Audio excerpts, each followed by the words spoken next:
ഞാനില്ലേ മൈക്രോഗ്രീൻ പയറിന്റെ ഇല തോരൻ വെക്കുന്നത് കണ്ടപ്പോൾ കുറേ പേര് ചോദിച്ചു ഇതെവിടുന്നാണ് ഈ ട്രേ, എങ്ങനെയാണ് ഇതുണ്ടാക്കുന്നത് എന്ന്.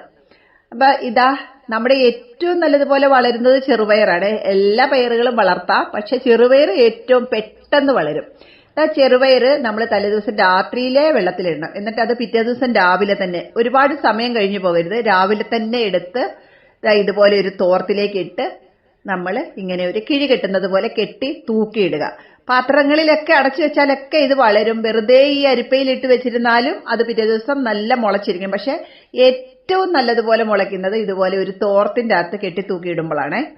അപ്പം ഞാനിത് കണ്ടോ, ഒരു സ്റ്റാൻഡിലാണ് കെട്ടി തൂക്കിയിട്ടിരിക്കുന്നത്. അടുത്ത ദിവസമായി നമ്മളിത് എടുത്തു. ഇത് കണ്ടോ, ഈ തോർത്തിന്റെ ഇടയിൽ കൂടി എല്ലാം അതിന്റെ വേരിറങ്ങി വന്നിരിക്കുന്നു. അങ്ങനെ വളർന്നിട്ടുണ്ട്. നമുക്കിത് അഴിച്ചു നോക്കുമ്പോൾ നല്ല ഭംഗിയായിട്ട് കിളിർത്തിരിക്കുന്നു.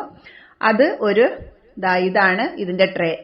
ഈ ട്രേയിലേക്ക് നമ്മൾ ഈ ട്രേയുടെ മുകളിലത്തെ അരിപ്പ മുങ്ങി കിടക്കത്തക്ക രീതിയിൽ, നിരപ്പിനിങ്ങനെ കിടത്തക്ക രീതിയിൽ നമ്മൾ വെള്ളം ഒഴിച്ചു കൊടുത്തിട്ട് ഈ കിളിർത്ത പയറിനെ നമ്മൾ ഇതിലേക്ക് ഇങ്ങനെ നിരത്തണം.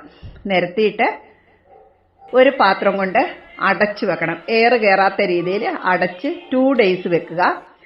പിറ്റേ ദിവസം രാത്രിയിലും എടുത്ത് നമുക്ക് ഇത്തിരി വെള്ളം തെളിച്ചു കൊടുക്കണം. അങ്ങനെ 2 days വെച്ചതാണ് ഇത്. 2 days കഴിഞ്ഞ് തുറന്ന് നോക്കുമ്പോൾ ഇത്രയും മുളച്ച് പൊങ്ങിയിരിക്കുന്നുണ്ട്. 3-ാമത്തെ ദിവസമായപ്പോൾ ഇതുപോലെയായി.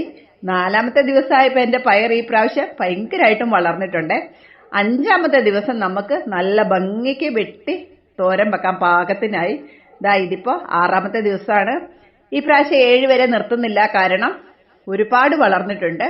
ഞാൻ എപ്പോഴും ഈ ജനലിങ്കലാണ് വെക്കുന്നത്. നല്ല കാറ്റും വെളിച്ചവും, കിഴക്ക് വശമാണ്, സൂര്യപ്രകാശം അടിച്ചു വരുന്ന അങ്ങനെയുള്ള സ്ഥലമായതുകൊണ്ടാവാം ഈ തെങ്ങിൻ്റെയൊക്കെ നല്ല കാറ്റൊക്കെ അടിച്ച് നിൽക്കുന്നതുകൊണ്ടാവാം നല്ല രീതിയിൽ വളർന്നിട്ടുണ്ട്. എല്ലാവരും ഇതുപോലെ ചെയ്ത് കഴിക്കുക. പ്രത്യേകിച്ച് നോൺ വെജ് ഒക്കെ കഴിക്കാത്തവർ, അതുപോലെ സിറ്റിക്കകത്തൊക്കെ താമസിക്കുന്നവർക്ക് ഇലവർഗ്ഗമൊക്കെ കിട്ടാൻ പാടുള്ളവർ ഒക്കെ ഇങ്ങനെ ഉണ്ടാക്കി കഴിക്കുക. ഹരേ കൃഷ്ണ.